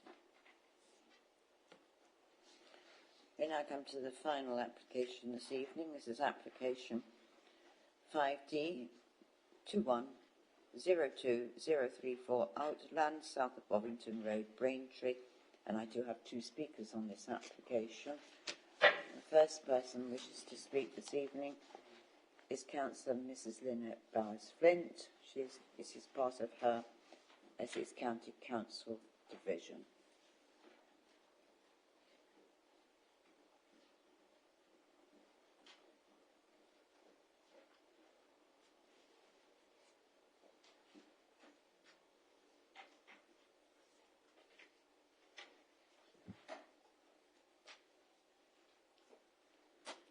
Thank you, Madam Chairman, and good evening, members. Before I get on to my statement, Madam Chairman, may I just take this opportunity to congratulate you and all members of this planning committee and officers in the professional way that you've carried out this committee in the last 18 months under very difficult circumstances. And I'm one of them sad people who quite often watch you all performing on YouTube because it's much better than watching TV. But I think it's a tribute to each and every single one of you to do what you've done in the last 18 months to 2 years. Thank you. Madam Chairman, I'm here this evening to represent my constituents in the Bocking division, some of which are not au fait with local government or have the internet, and ask members to consider rejecting this planning application of 70 dwellings on a site that lies within the countryside. First of all, let me say that I do support the fact that houses and homes are needed in the district. However, they need to be in the right location. Surely the scale and nature of this development is not acceptable in this location. Part of this application lies within flood zone 3A, meaning it is highly probability of flooding and anyone who knows Bocking will be aware that the village has suffered with flooding issues throughout the years. ECC SUDS have also issued a holding objection to this application, which is unusual, and the land for this application is on an unallocated site, and the site was also submitted to this council on the original call for sites, though it was rejected for very valid reasons, and nothing has changed, in my opinion, since that decision was made. I must also say that Braintree Council at the last review had over its quota for a 5-year housing land supply. Therefore, a site of this site is not required at this time, and surely it is far better to concentrate growth in a more sustainable location than this. This application also conflicts with many things, and two I've picked out are RLP2 and Policy CS5. Members, I ask you to consider to refuse this application. Thank you, Madam Chairman. Thank you very much, Councillor. That now brings us to the final person wishing to make a statement this evening, and it's Mr. Matthew Wood, who is the agent from Phase 2 Planning for this application.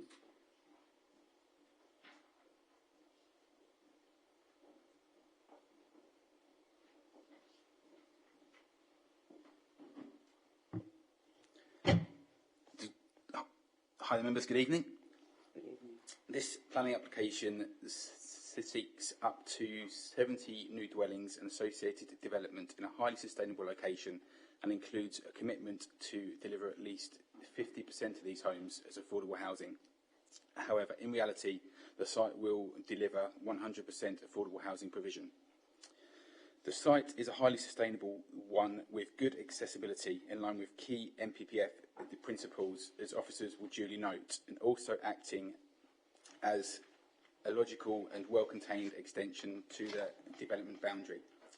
In addition, it should be noted that the marginal 5-year housing land supply is not a ceiling, as the Flitch Green inspector recently reaffirmed. Notwithstanding this, the applicant is also of the view that the NPPF's tilted balance should be fully engaged in this instance due to the out-of-date nature of the most important local plan policies in the determination of this application and their lack of consistency with the NPPF. The officers are of the view that these proposals would cause less than substantial harm to nearby heritage assets that would outweigh the public benefits. However, such public benefits in this instance are vast, including an over-provision of affordable housing, which itself attracts significant weight. Therefore, the applicant is of the view that this proposal would ultimately be fully acceptable in heritage terms, in line with the relevant tests for the NPPF. Officers have also cited landscape harm. Again, the applicant disagrees with these conclusions and refers to the detailed landscape assessment submitted in justifying the approach taken. The local landscape is also not considered to be a valuable one for the purposes of the NPPF, and therefore should be weighed accordingly. The applicant also disagrees with officers' conclusion on the number of houses due to the green and spacious indicative layout provided and its full compliance in terms of applicable standards. The applicant adds this has to be balanced with the key NPPF principle of making effective use of land. It is important to add that the layout and appearance are reserved considerations, with the development description including up to 70 dwellings and allowing sufficient flexibility to agree an appropriate provision.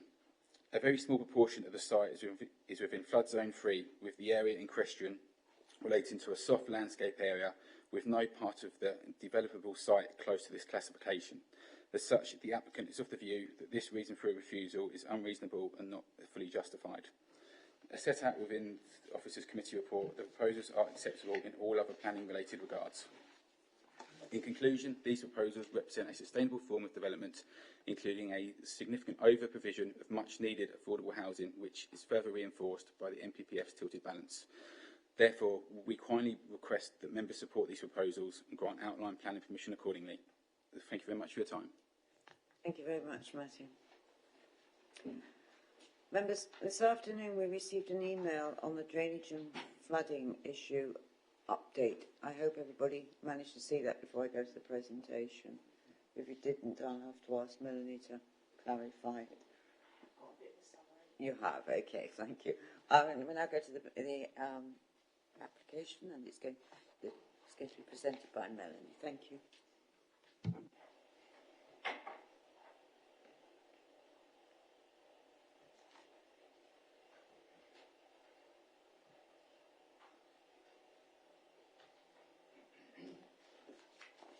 Good evening, members.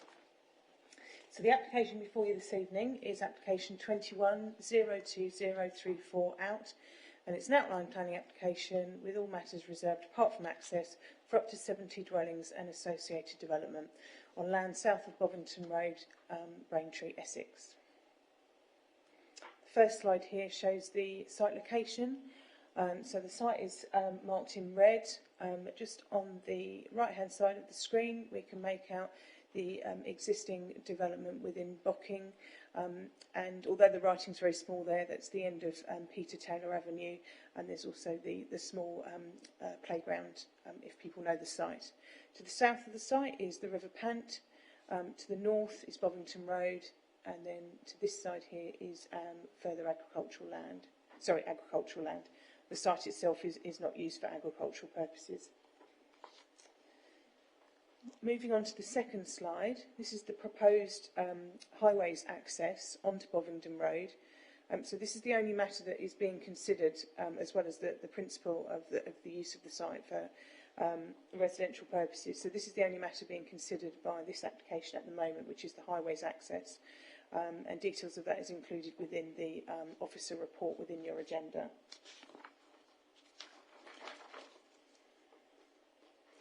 The next two slides show indicative information. The first one is an indicative site layout plan. So again, we can make out Bovington Road running along the top here, the proposed main vehicular access into the site, and then development on either sides. On this side is two-storey dwellings, and then on this side of the site is proposed to be three-storey flatted developments. And then you can just make out the end here, the development existing within Bocking. Oh, and the River Pant at the bottom. The next slide here shows in the parameter plan in terms of building heights across the site. So again, we've got the blue section is two-storey, and then at either end of the site, so that's really small, I think it's three-storey.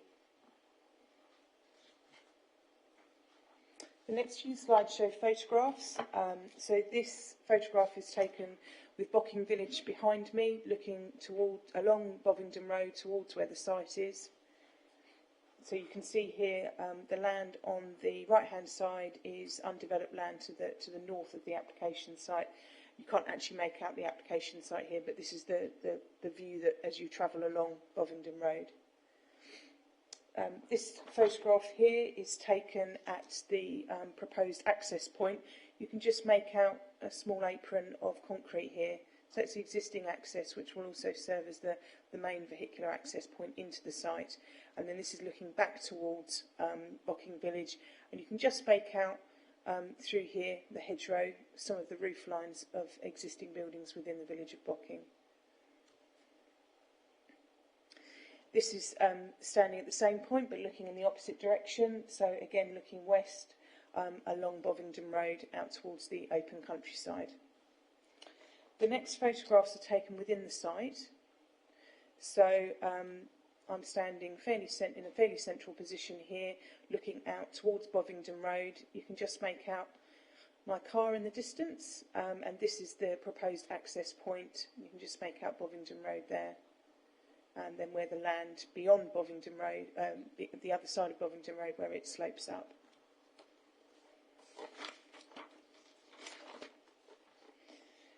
This is a further view across the site. So this is looking across the majority of the site in a northwesterly direction. This slide here shows the existing built form within Bocking and a small car parking area. And just off to the right-hand side is the small children's play area. And then this is the eastern portion of the application site. This next photograph is taken a view of the site where you can see the land rising up, and where I'm currently standing, taking this photograph, was in line with the River Pant, at the bottom of the valley. A couple more photographs within the site. This photograph is looking westwards towards the open countryside, and the last photograph is looking eastwards, as you can see, back towards Bocking, and you can just make out the church here, steeple, and then existing built form within the village of Bocking. So as Councillor Scattergood referred to, there were some updates sent round earlier on today. So hopefully you'll have a chance to read through those. If you haven't, I will now reread them again for you. So there was an error in the published committee report within the second paragraph on page 138, which makes reference to the capping of the existing contaminated land by an additional 1 metre of soil. This should actually read 600 millimetres or 60 centimetres instead. The indicative layout plan indicates that all built form, including the road and private gardens, would lie within flood zone 1, and therefore the sequential test and exemption tests are not required. So what resulted from that is the more up-to-date mapping on flood zones within the EA website, when we compared to the information that we had on our own mapping system was different. And when we looked at into close detail, parts of the site that we thought were in flood zone 3 were actually outside of flood zone 3, and all built form, including roads and private gardens, would actually fall within flood zone 1. And therefore the original reason for refusal on this matter is recommended to be removed. However, there still is a holding objection from the ECC SUDS team, and therefore the writing in italics is considered to be is recommended as a new reason for refusal 4, which relates to insufficient information to do with surface water drainage.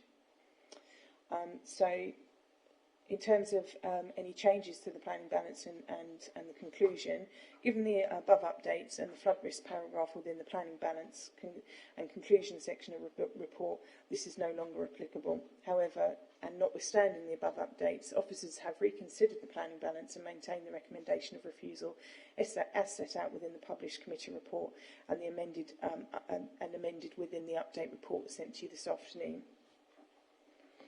So moving on to my overall summary. So this is an outline application with all matters reserved for up to 70 residential dwellings. It's outside of the town boundary, and therefore there is a conflict with the development plan, specifically policies RLP2 and CS5. The scheme would deliver up to 21 affordable units, and there would be economic benefits flowing both during the construction phase and thereafter. However, as set out within the officer report, it is identified that there is harm to the landscape and character of the area. Further harm is also identified to nearby heritage assets, both the conservation area and nearby listed buildings, plus there is the lack of the Section 106 agreement. When considering the flat planning balance and having regard to the adverse impacts and benefits outlined above, and having regard to the requirements of the NPPF as a whole, officers have concluded that the benefits of the proposal are outweighed by the harms, including the harm arising from the conflict with the development plan, and as such, planning permission should be refused in line with the development plan. And therefore, your recommendation is to refuse planning permission on this occasion. I'm happy to answer any questions. Thank you very much, Melanie. Thank you. Councillor Mann. Oh, sorry. Yep. Apologies, Madam Chairman. I just wanted to pick up a point that was mentioned by the agent during public question time, just around the reference to the tilted balance in this case. So obviously members will be very well aware from previous committees and published reports that as a result of us being able to demonstrate a 5-year housing land supply, the tilted balance is no longer engaged, and we now have to consider applications against the flat balance. The reference made during public question time was in relation to the outdated nature of the policies of the development plan. So I just wanted to make it clear, and members have got the benefit, obviously, of the report, but this is a key, important point here, in that the NPPF does make it very clear that just because policies were adopted prior to the publication of the framework, it doesn't mean to say they are out of date. you can still apply weight to those policies, and as members will know, within our committee reports and actually within all of our reports, we identify the key, most important policies for the determination of the application. We consider the consistency with the NPPF in relation to those policies, and we consider the amount of weight that's applicable. So from an officer perspective, although that is absolutely the agent's professional view, from officer's perspective, we disagree with that and do not consider that the tilted balance is engaged by reason of the outdated nature of the adopted policies. So I just wanted to make that point clear, because that's usually the debate is just purely around the supply figure as opposed to policy. So I just wanted to reiterate that point. Thank you, Madam Chairman. Thank you very much, Chris. I'll come back to you now, Councillor Member. Thank you, Madam Chairman. Thank you, Manley, for a very full written report.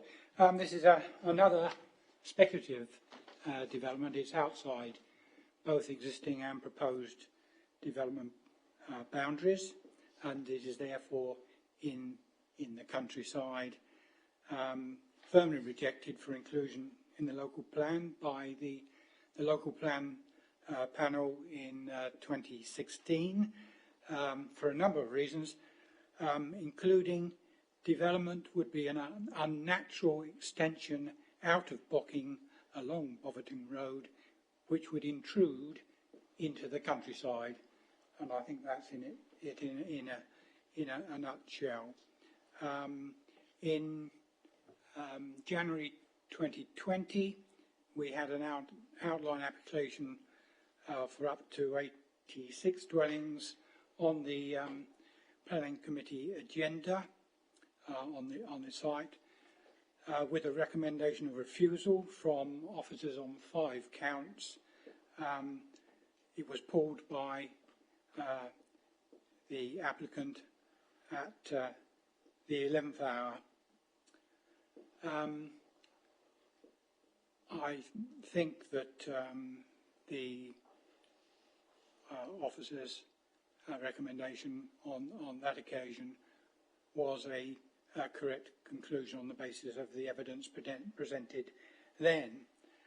Now, with this application, there is possibly some regret that we might be in danger of losing 21 or 70 affordable houses if we don't grant it. I can be a bit parochial perhaps and point out that Bocking North is already guesting 2,000 plus dwellings that have already been given permission, and that 30% of that would be perhaps 700 affordable houses already. So that there was already making a very significant contribution for this form of housing, and you can set that, if you like, against the loss of the 21 or the 70. I mean, we're talking about the principle of development on this site this evening, members. I think the officer's recommendation is again the right one on the evidence before us, and I'm happy to move that officer's recommendation, Chairman. Thank you, Councillor. Is that with the new condition 4? With the current condition 4 removed, yeah, and the proposed condition 4 added. Thank you. Let's find a seconder. It does. Councillor Johnson, did you wish to speak? Thank you, Madam Chair. Yes, I read through this application very thoroughly. Know the area very, very well. I mean, Bocking is awaiting an awful lot of houses, and I don't think this would add to it at all. Paragraph 2 of the recommendation I totally agree with, as others have said. Bocking just can't stand it. It would have a major visual impact on the rural character. Bocking is still rural. Trees are going to be lost and hedges once again. Not the right time, the right place. Thank you. Thank you. Councillor Mr. Spray. Thank you, Madam Chairman. Yes, Councillor Mann covered some of the comments I was going to make, but I would just point out the report from the historic buildings consultant. Mr. Wood is quite right in his statement when he said that a level of less than substantial harm was identified, talking about the significance of that to Bocking Hall and the conservation area. But less than substantial harm doesn't mean no harm. And actually the sentence above that, the consultant says the cumulative harm of further development within their shared settings is of concern as its agrarian character is acutely sensitive to change. So actually the historic buildings consultant was not convinced. So I think I just wanted to point that out. And also the call for sites. I mean, this came up before the local plan meetings no less than 6 times and was rejected for a number of reasons. But the top one, which Councillor Mann quoted, was around the extension of the development out into the countryside. And that is well picked up in Melanie's report on page 138 in particular, where she says it would introduce a built form into an area of open countryside adjacent to the boundary of Braintree, and then goes on to say that the proposal would result in an unnatural extension of Braintree and Bocking into the open countryside. And I think for me that sums it up really. So yes, I'm very happy to support recommendation for refusal. Thank you, Chairman. Thank you, Councillor Mrs. Spray. Councillor Mrs. Parker. Yes, I'd like to also pick up on the same points, really. I mean, again, we have instructed a landscape expert to evaluate the landscape around Braintree, and in fact, even with this site, it was determined as having a low to medium capacity to accommodate development. I mean, it's quite, at the bottom end, and so I can completely understand why the site was rejected by the local plan committee on those numerous occasions. I know it's not mentioned as a reason for refusal because it apparently can be dealt with by conditions, but I am concerned about the fact that it's a former landfill site. There may be issues with satisfying those conditions in the future. Allied to that is this additional reason about the suds, and it's obviously clearly a concern about contaminating. The construction on the site will lead to contamination of water supply, so that is a worry. I mean, the other thing I don't like about this site is the fact actually that the proposal is, as the agent said, it could be 50% or even 100% affordable. I mean, I personally just don't think that's something we want to be doing, to sort of creating these enclaves of affordable housing and all our other developments. We try to integrate the affordable housing and make it tenure blind and so on. I think to have a sort of, council estate stuck on the edge of Bocking like this, and this strip of land as an unnatural urban extension, I think it's a bad proposal, I'm afraid. So I completely agree with the recommendation to refuse this application. Thank you. Thank you, Councillor Mrs. Parker.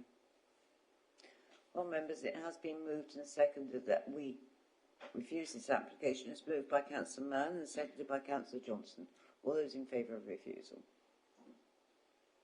Thank you, members. That is unanimous. Thank you very much. And that brings us to the end of our planning meeting. We have no urgent business. I would like to thank all our officers for their attendance. I'd like to thank everyone who's been watching this and all speakers. And thank you especially the members. Thank you very much and good night.